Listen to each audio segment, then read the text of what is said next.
Hermanos, hemos continuado el estudio de esta carta a través de la cual vamos a ir verso por verso, escudriñando sus verdades, disfrutando y deleitándonos en lo que el Señor quiere decirnos a través de ella. Hemos titulado esta continuación del capítulo 1, una serenata de amor doctrinal.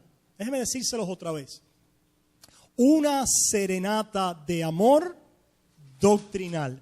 ¿Cuántos de ustedes alguna vez, hombres, le ha dado una serenata de amor a una amada? ¿Alguien alguna vez se ha parado y le ha dado una serenata de amor? Ustedes ven esas películas, sobre todo mexicanas, donde llega esos mariachis con alguien que ama a su novia y se para debajo de la ventana, ¿verdad? Y le empieza a tocar esa serenata de amor. Y pueden pasar dos cosas. O salen y te tiran un cubo de agua fría.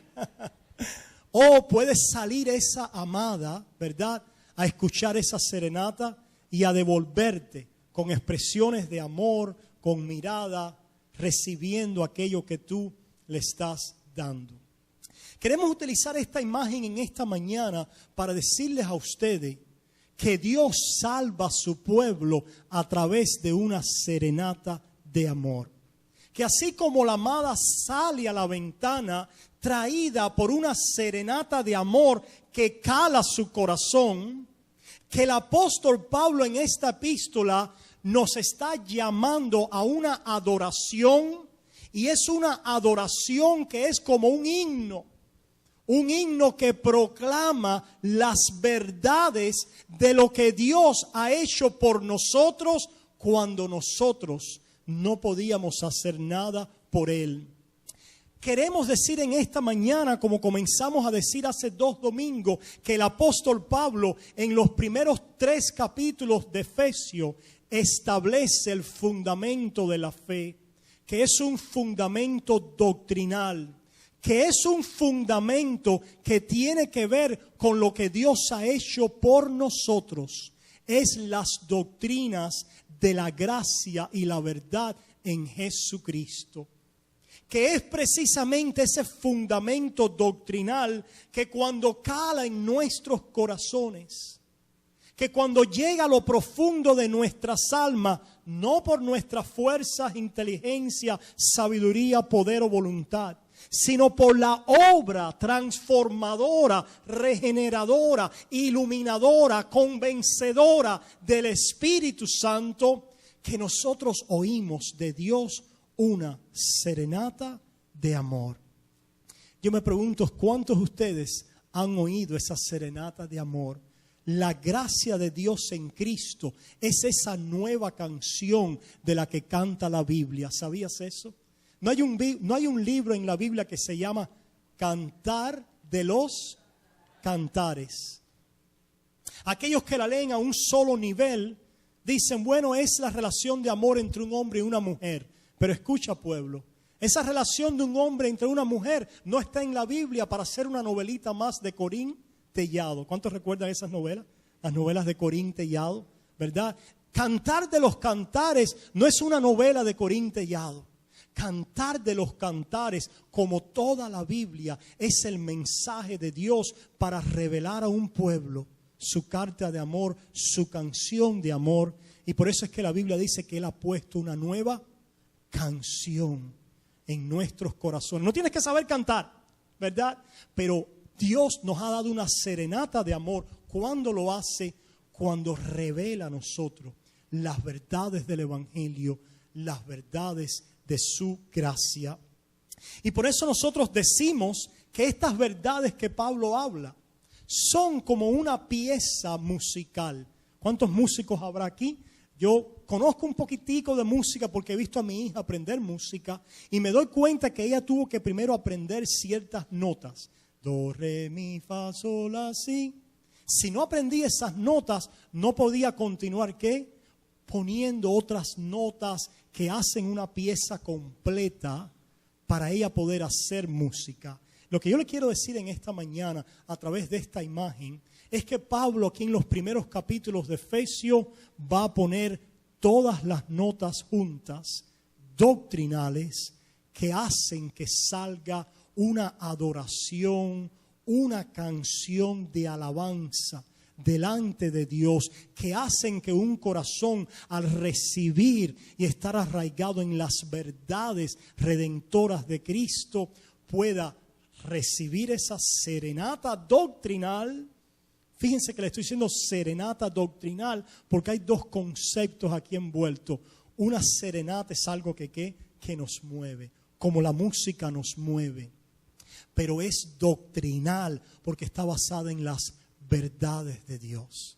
Y por eso es que hemos dicho que la verdadera adoración y devoción a Dios está arraigada en la verdad de Dios, en las verdades doctrinales de Dios, que para eso tenemos que pensar, estudiar. Pastor, yo no he venido a la iglesia ni para pensar ni para estudiar, pero me gusta la serenata. ¿Verdad que sí? Me gusta eso de la serenata de amor. Pues yo quiero decirte en esta mañana, querido amigo, que no vas a poder escuchar, disfrutar y resonar con la serenata de amor si no resuenas con las verdades que son las notas y las piezas en esta música que Dios nos ha dado a través de la revelación del Evangelio. ¿Qué busca esta serenata de amor que Dios nos da? Exaltar la gracia de Dios en Jesucristo.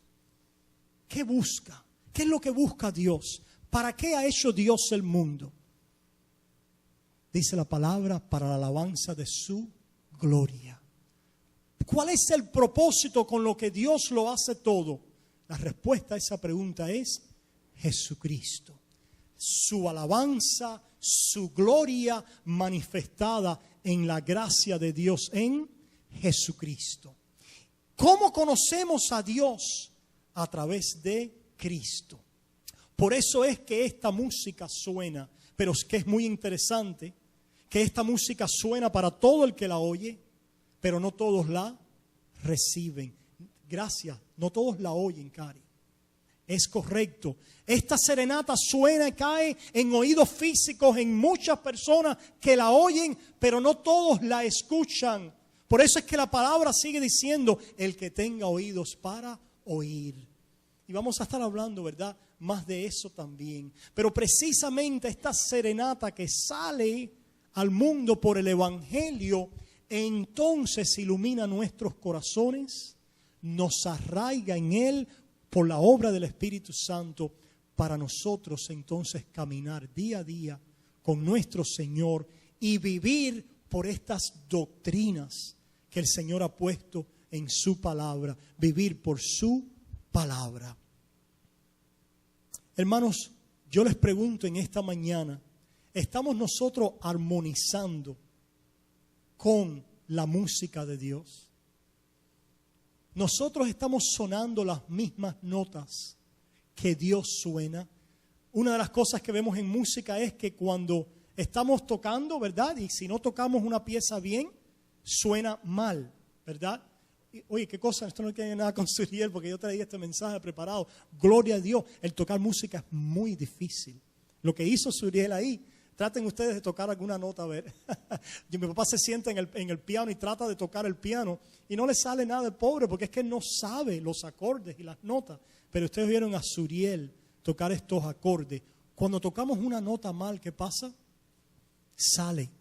No podemos tener la canción. No solo cuando tocamos la nota mal, sino también cuando no tocamos la nota que tenemos que tocar y la pasamos por alto. ¿Por qué les digo estas cosas, hermanos?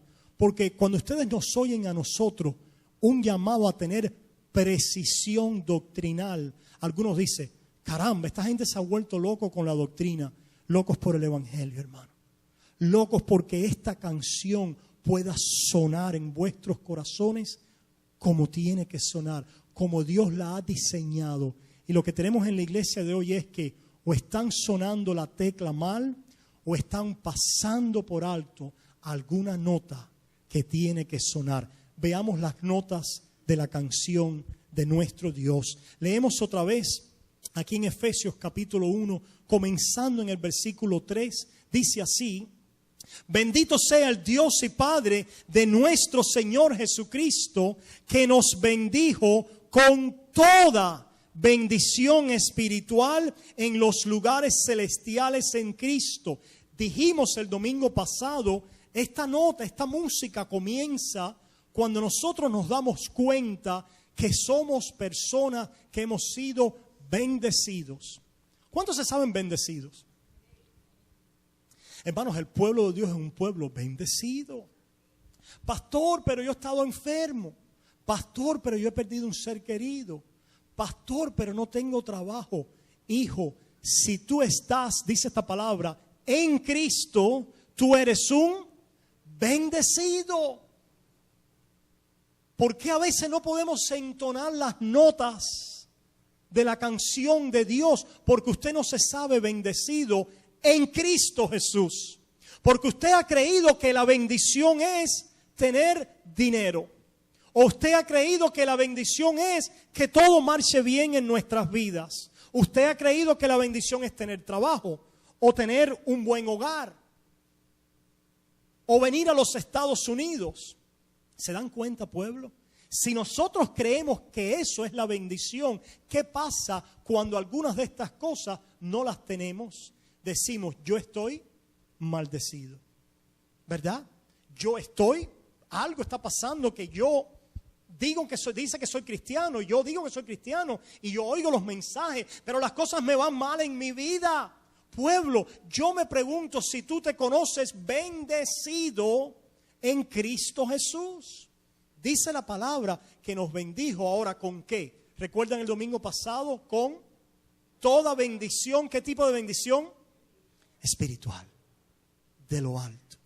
Y vimos que Pedro, el apóstol Pedro, también ofrece algo acerca de lo que es ser bendecidos en Cristo. Y dice que hemos sido llamados para una esperanza viva. Y dice que esta esperanza viva está reservada. Qué bueno cuando tenemos reservación. ¿Ustedes han ido a algún lugar cuando tienen reservación? Ustedes van seguros, porque ustedes saben que el lugar está reservado.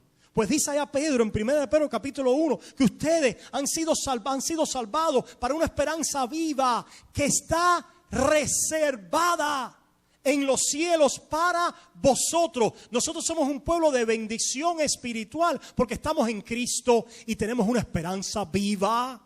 Y esa esperanza viva está reservada en los cielos para vosotros.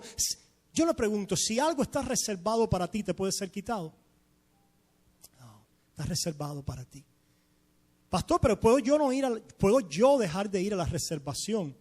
Pero no funciona así espiritualmente, porque sigue diciendo Pedro que sois guardados mediante la fe por el poder del hombre, por el brazo humano, por el esfuerzo del hombre. Dice eso, que sois guardados mediante la fe por el poder de Dios para aquella salvación que será revelada en los tiempos, ¿verdad? Y estoy quizás parafraseando algunas de las palabras de Primera de Pedro.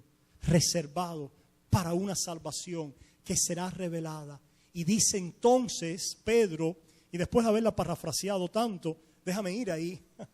Vayamos a 1 de Pedro un momentico. Ahí en 1 de Pedro, mira lo que dice la palabra.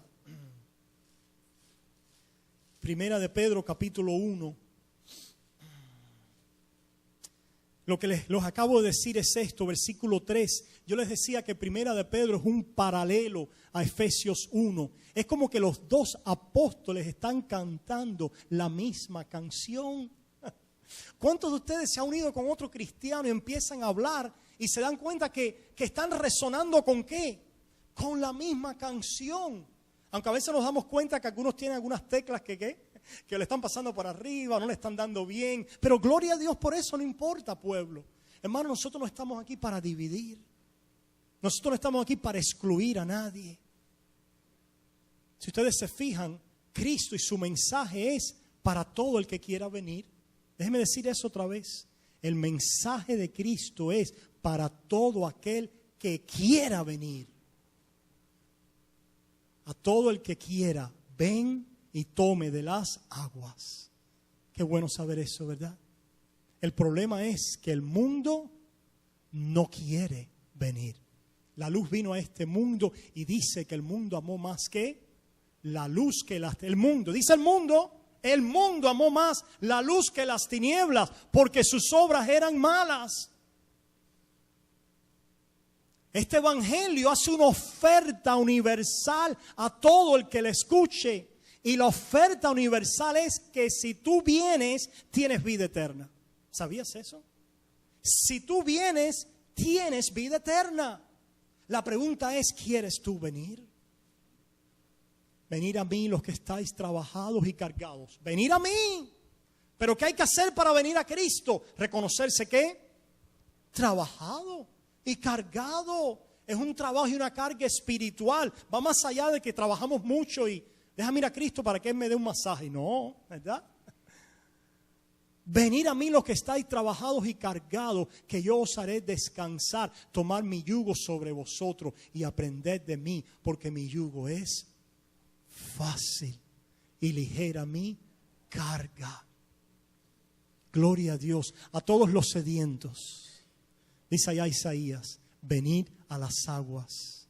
A todos los sedientos, venid a las aguas y comprad y bebed sin precio ni dinero. ¿Cómo es posible? Esa es la oferta del evangelio. ¿Por qué? Porque la música del evangelio es que Dios ha hecho algo seguro. ¿Para quién? Para todo el que quiera, para todo el que tenga sed, para todo el que tenga hambre, para todo el que esté trabajado y cargado. ¿Quiénes son esos? Cargados, trabajados, cansados, benditos los pobres en espíritu, porque de ellos es el reino de los cielos. ¿Quiénes son los que desean, los que quieren, los que se humillan, los que se arrepienten, los que se quebrantan? ¿Quiénes son? ¿La carne humana? ¿El mundo? Pastor, ¿y entonces qué va a pasar? Estamos sonando las claves bíblicas correctas. La Biblia primero, si vas a Romanos, te enseña cuál es la condición del hombre. La condición del hombre es que está en una inhabilidad total en sí mismo. ¿De qué? De voltearse a Dios a través de Cristo. ¿Por qué? Porque tiene un handicap que no lo permite venir a Cristo. No. ¿Por qué es que el hombre? ¿Será que habrá alguien que quiera venir a Cristo y que Dios le diga, no puedes venir? No. De ninguna manera, todo el que quiere puede venir. Pero ¿sabes por qué el mundo no quiere? Ya lo hemos dicho. Porque sus corazones son ¿qué? Malos y de piedra. Como hemos estado aprendiendo. Dice la palabra de Dios que el corazón del hombre, Romanos capítulo 3. ¿Qué dice Romanos 3? No hay justo ni aún. No hay quien entienda. No hay quien busque a Dios. No lo digo yo, lo dice la palabra de Dios. Y tenemos que empezar ahí. Hay que empezar ahí a comprender el consejo de Dios. La condición del hombre es que no hay uno. Si vino Dios a este mundo, claro. Vino Dios a este mundo con amor, claro. Porque de tal manera amó Dios al mundo, que ha dado a su Hijo unigénito, para que todo aquel que en Él cree no se pierda, mas tenga vida eterna. Y vino Dios a este mundo en Cristo con una serenata de amor. Pero esa serenata de amor fue vilipendiada, maltratada, escupida, rechazada, ignorada, perseguida, crucificada. ¿Por quién? Por el mundo. Por eso es que dice la palabra en 1 Corintios. Dice, la sabiduría que el mundo no conoce. Porque si lo hubieran conocido, no hubieran crucificado al autor de la vida. Los príncipes de este mundo, los poderosos, los sabios, los religiosos, no la entendieron, no la comprendieron, no la recibe. Dice también en 1 Corintios capítulo 2 que el hombre natural no entiende, no discierne, no recibe las cosas del Espíritu, porque para él son locura. Esa es la condición del hombre. A ese mundo vino Dios en Cristo Jesús, cantando una serenata que a los ojos del hombre natural es que ciego, no la recibe. ¿Por qué? Porque moralmente y espiritualmente el hombre es un rebelde. a Cristo. Rebelde. ¿Cómo se manifiesta esa rebeldía? Dos formas. Mira, pueblo, dos formas. Una es la rebeldía religiosa, que dice, yo no necesito a Cristo. Si yo con mis obras puedo justificarme delante de Dios, yo soy bueno. Y dice, sí necesito a Cristo, pero solo lo necesito para que Él ¿qué? Me ayude, me dé un empujoncito en aquello en lo que yo en mi corazón puedo hacer. Si Cristo me da un empujoncito y yo ahora hago mi esfuerzo, al final del tiempo, en mis fuerzas y en mis obras, yo voy a ganar justificación y aceptación delante de Dios. Esa es una nota mala, muy mala. Otros simplemente dicen, yo hago como me dé la gana, no necesito a Dios. Y yo vivo mi vida a mi manera. Y después de todo, yo no soy muy mala persona. ¿Ustedes han visto alguna vez una persona que le diga que es una mala persona? ¿Han conocido a alguien así? Casi siempre las personas, aunque de alguna manera lo digan, dicen que son ¿qué? Yo me acuerdo de aquel cantante en Cuba, ¿recuerdan? Buena persona, buena persona.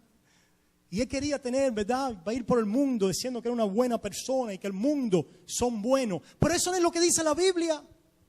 La Biblia va a lo profundo de nuestro corazón y dice en Génesis, y vio Dios desde los cielos y vio que los pensamientos del hombre eran de continuo para el mal. Y sabes, cuando esta serenata de amor viene a tu vida, Dios te empieza a dar convicción de que ese eres tú.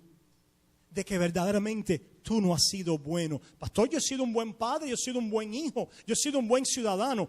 Eso te lo acepto, claro. Pero estamos hablando delante de la ley santa y perfecta de un Dios santo y justo que al final de los tiempos juzgará a la humanidad.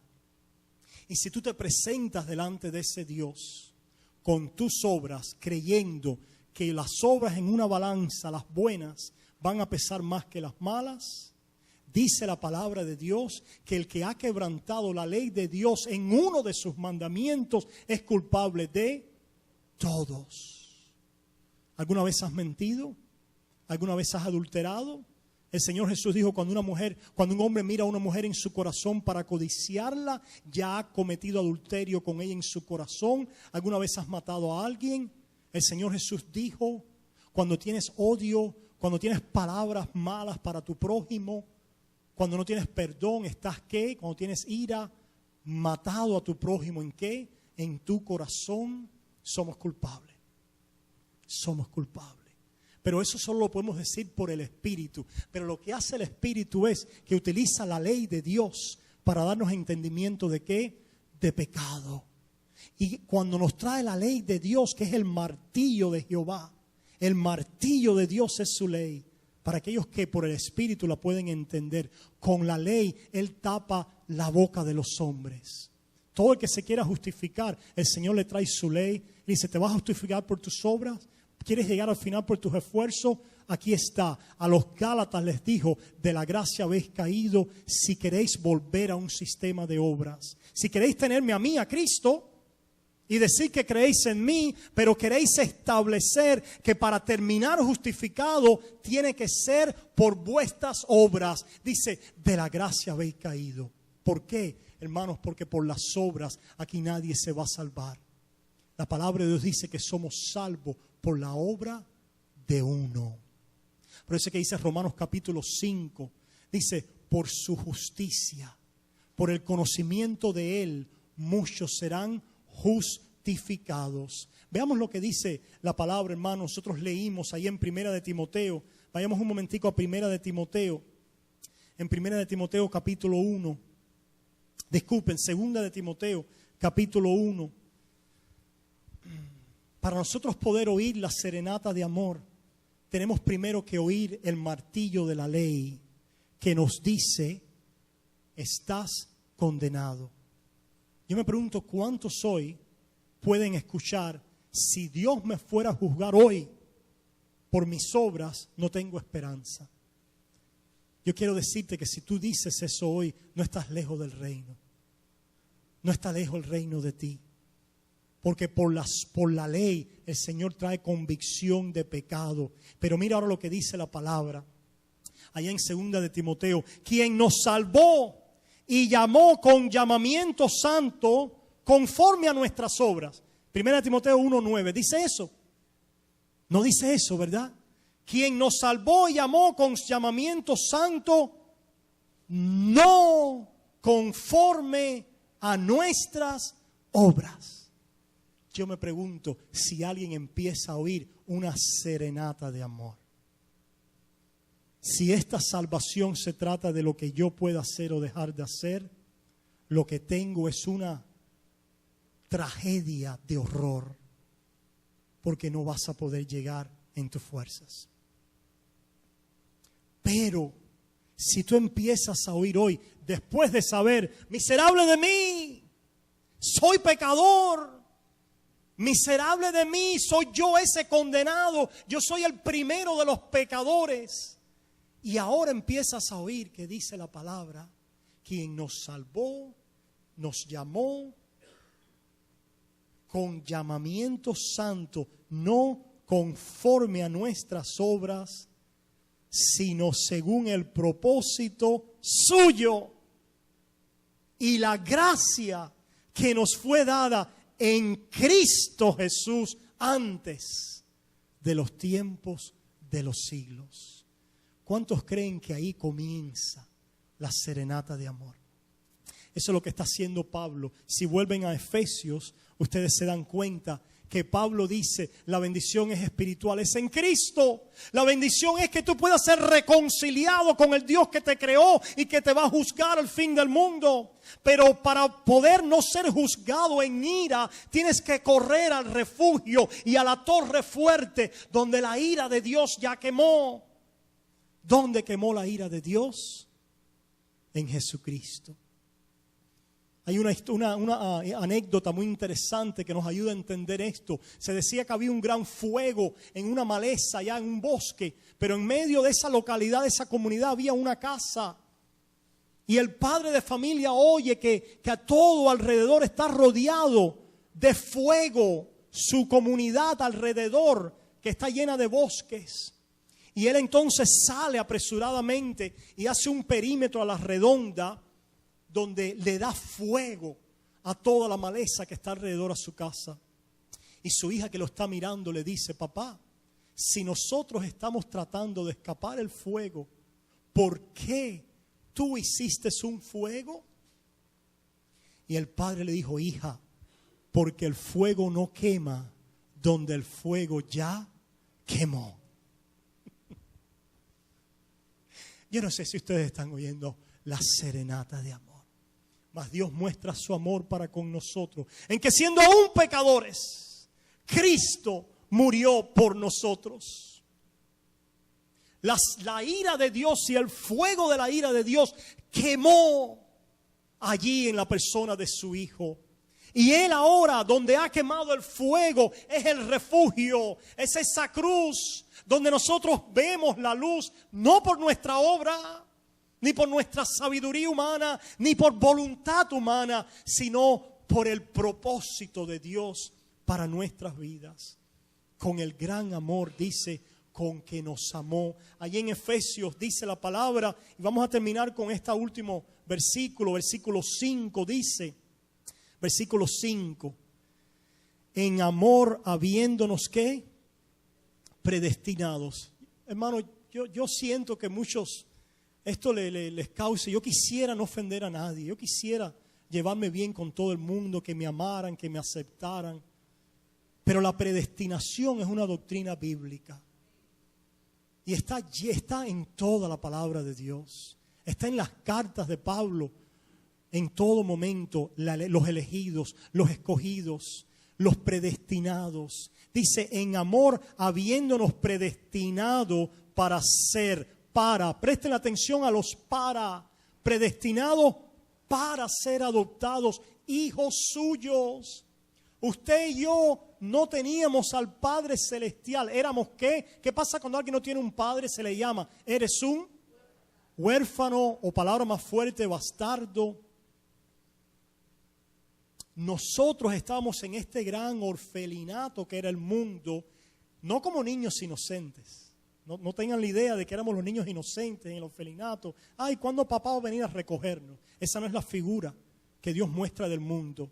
La figura del orfelinato, les quiero decir que éramos niños rebeldes. Éramos niños malos, es lo que dice la palabra de Dios, que nos habíamos apartado en tinieblas, corriendo de acuerdo a la corriente de este mundo, y éramos por naturaleza hijos de la ira, igual que los demás. Dice allá Efesios capítulo 2, pero el Padre, por su gran amor con que nos amó, en amor, habiéndonos predestinado para ser adoptados hijos suyos, después de que nosotros moviéramos nuestra voluntad. Es lo que dice. Por medio de Cristo. Después, ¿qué dice?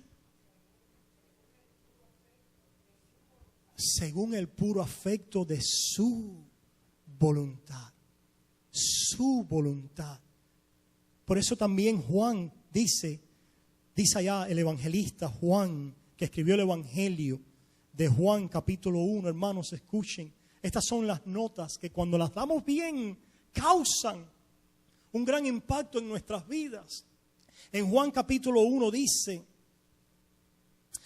versículo 12, mas a todos los que les recibieron, a los que creen en su nombre. Escucha, pueblo, para tú hoy poder venir a salvación y a liberarte de la ira de Dios al final de los tiempos, tienes que creer en Cristo, tienes que recibirle. Tienes que reconocer tus pecados y decir, solo tú eres rey, viniste a este mundo a salvar un pueblo, tu muerte fue una muerte que fue a favor de los pecadores, y tienes que decirle a Él, ten misericordia de mí, soy pecador, sálvame, confieso que solo en ti hay salvación, sálvame, me arrepiento de mis pecados, he ofendido una y otra vez, y no puedo salvarme a mí mismo porque continúo pecando. Sálvame de mi miseria. Perdóname. Perdóname. A todos los que les recibieron, miren pueblo, mas a todos los que les recibieron, a los que creen en su nombre, les dio potestad, derecho, autoridad de ser llamados ¿qué? Hijos. Gloria a Dios. La serenata de amor. Eres hijo. Y el hijo dice, queda en la casa. El hijo no es como el esclavo, el bastardo o el asalariado. El hijo queda en la casa. ¿Quiénes son los hijos? Los que creen. ¿Y por qué creemos? Tenemos que creer y tenemos que recibirle. Pero ahora la nota que nos lleva al principio de esta obra es lo que sigue diciendo Juan y es lo que dijo Pablo, que somos escogidos desde antes de la fundación del mundo para ser santos y sin manchas delante de Él. Y mira lo que dice Juan, ahí en Juan capítulo 1 dice, versículo 13, conocemos el 12, nos aprendemos de memoria, mas a todos los que les recibieron, a los que creyeron en su nombre, les dio potestad de ser hechos hijos de Dios. ¿Te conoces el 13? Vayamos al 13. Los cuales no nacen, no son engendrados, no nacen, dice, de sangre, ni de voluntad de carne, ni de voluntad de varón. Pastor, yo decidí y nací de nuevo. No, estás equivocado. Tú decidiste, claro, pero no por tu voluntad. Pastor, yo sí hice uso de mi voluntad. Claro que la hiciste, porque Dios te dio un nuevo corazón. Pastor, Dios no fuerza el corazón de nadie. Claro que no, hijo. Dios te da un nuevo corazón. Y quitaré de vosotros el corazón de piedra y pondré un corazón de carne. Y entonces se volverán a mí. Dice, los que nacieron no de voluntad de varón, sino de la voluntad de Dios. Por eso es que dice Pablo, de acuerdo al ¿qué? Al puro afecto de su voluntad. El puro afecto de la voluntad de Dios nos ha traído aquí y por eso estamos aquí en la elección eterna de Dios. Es la primera nota. La primera nota para el mundo perdido, escucha pueblo, otra nota de aclaración. La primera nota para el mundo perdido es el Evangelio. ¿Y sabes qué? La elección soberana de Dios no es necesariamente parte de la predicación del Evangelio. ¿Me escuchan? El Evangelio es que Cristo vino al mundo a salvar a pecadores y que murió para salvar a todo aquel que en Él cree. Ahora, cuando abrimos el consejo de Dios y queremos poder tocar todas las notas de la historia de nuestra redención, tenemos que llegar a la eternidad y decir, según nos escogió en Él antes de la fundación del mundo, para que seamos santos y sin mancha. Y terminamos con este versículo que nos recuerda el para. Mira pueblo, vayamos a Pedro otra vez. Les dije al principio que Pedro y Pablo cantan la misma canción. Un poquitico de variación aquí y allá, pero cantan la misma canción. Y mira lo que dice, ya nos vamos a ir. Yo sé que ya hemos estado 40 minutos y sé que eso es duro, ¿verdad? Pero ya nos vamos a ir. Quiero que pienses un poquitico más, nada más en esta mañana. Pastor, ¿por qué hay que pensar tanto? ¡Ay, caramba! Hermanos, el cristianismo transforma nuestra mente y nuestros pensamientos. Hay un gran cristiano, ¿verdad?, que está por toda la nación de los Estados Unidos diciéndole al pueblo, deja que mi pueblo piense. ¿Se acuerdan cuando Moisés fue a Faraón? Let my people go. Deja que mi pueblo salga. Y este hombre ha cogido este tema y ha dicho, deja que mi pueblo piense. Dice la palabra de Dios, el pueblo perece por falta de conocimiento, por falta de pensar.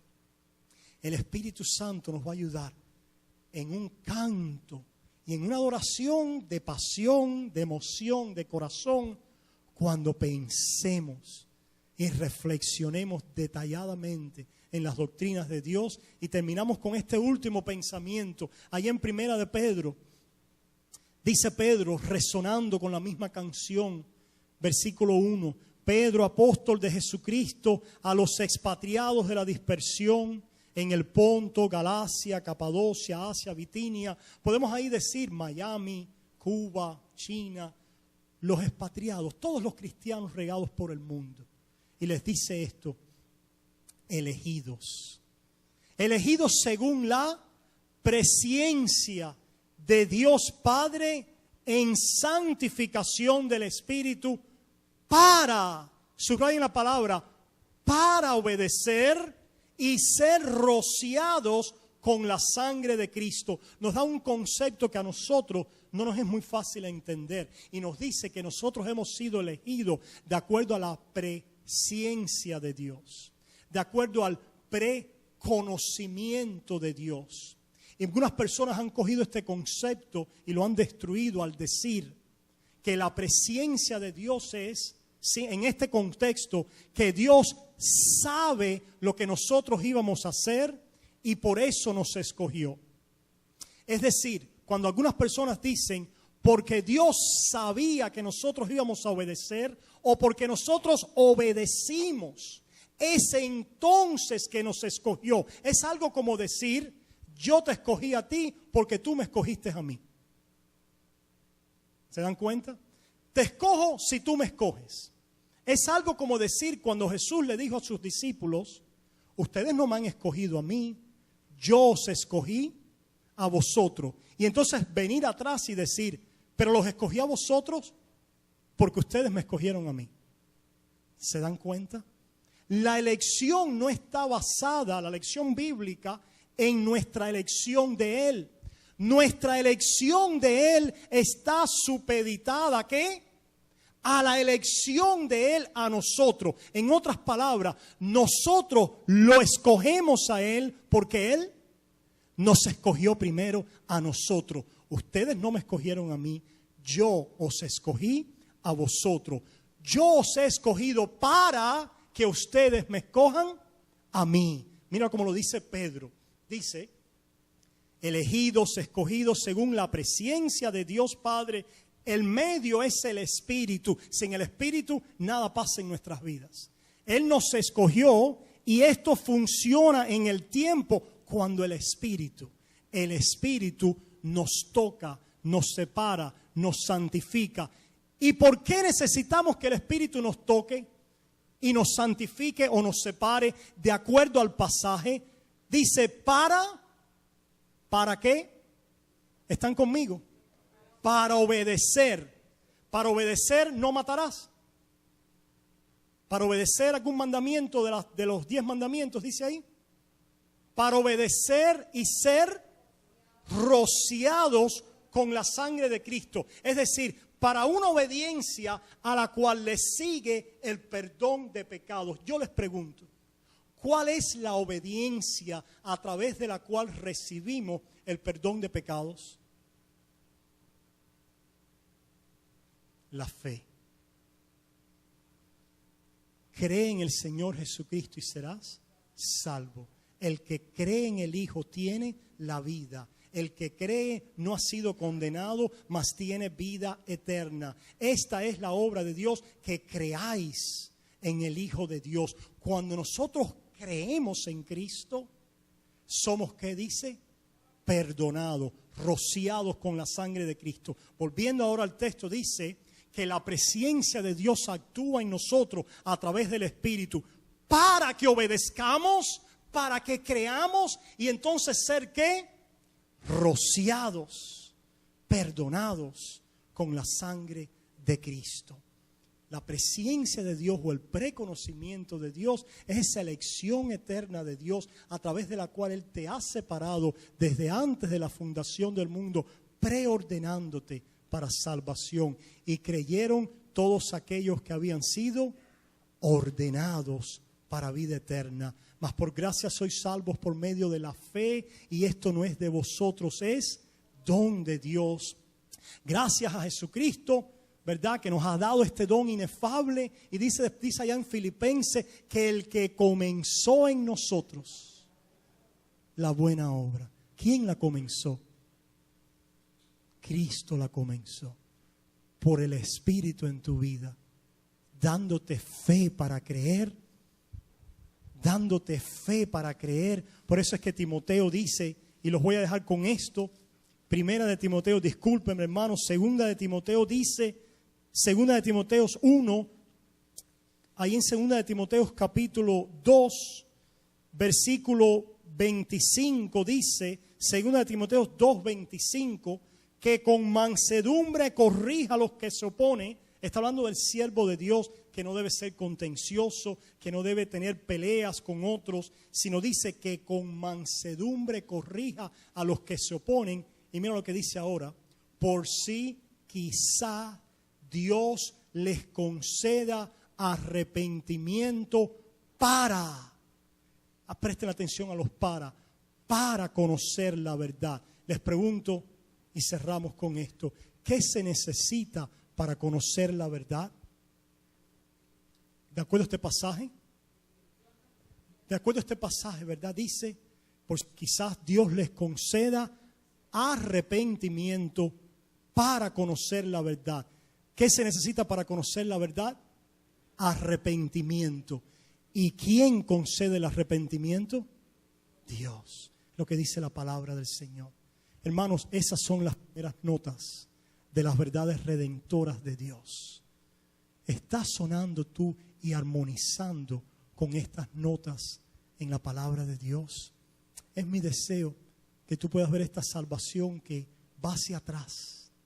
Antes de tener nada que ver contigo, tuvo que ver con Dios y su plan de gracia para tu vida. Y Él que comenzó la buena obra, la completará hasta el día de Jesucristo. Oramos.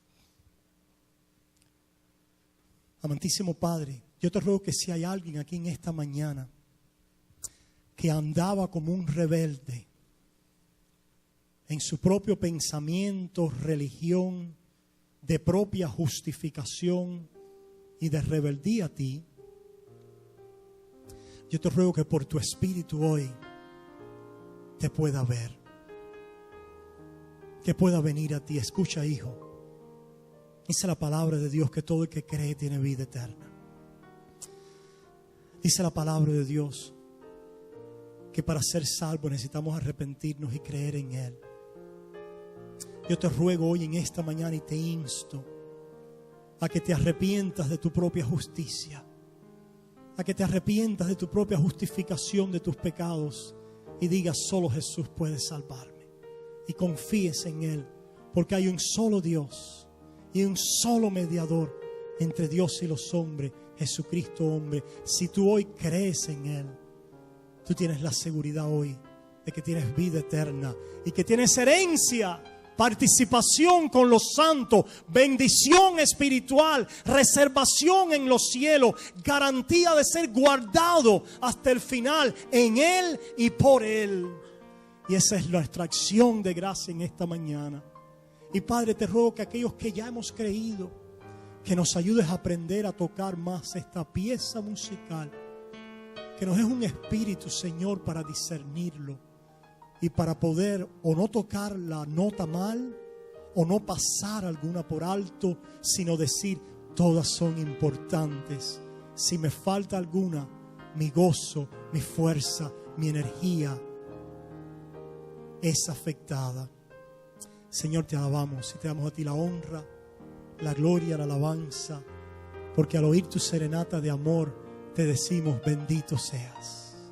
Bendito sea el Dios y Padre de nuestro Señor Jesucristo. ¿Cuántos lo dicen conmigo? Bendito eres, Padre. Bendito eres, Hijo. Bendito eres, Espíritu Santo. Bendito eres, Dios trino y único. En ti confiamos y en ti esperamos hasta siempre. Y a ti sea la honra, la gloria, la alabanza, porque solo tú la mereces. Y el pueblo de Dios dice: amén, amén y amén. Gloria a su nombre.